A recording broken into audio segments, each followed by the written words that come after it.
Hey friends, welcome to our YouTube channel.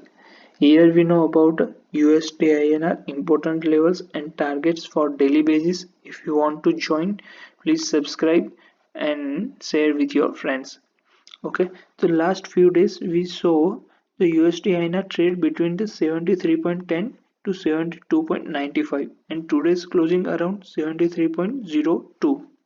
As per our analysis, the USDINR targets for tomorrow.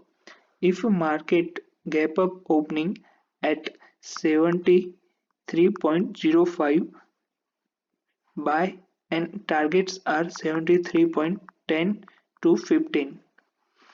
If market gap up opening above 73.05.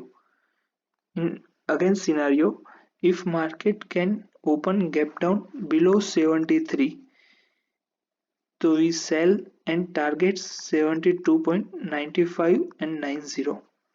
But we see the last few days the market can open gap down and then after recover.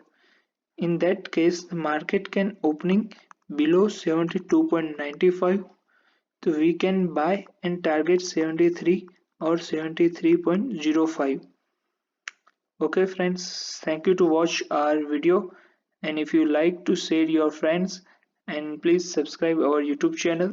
Thank you.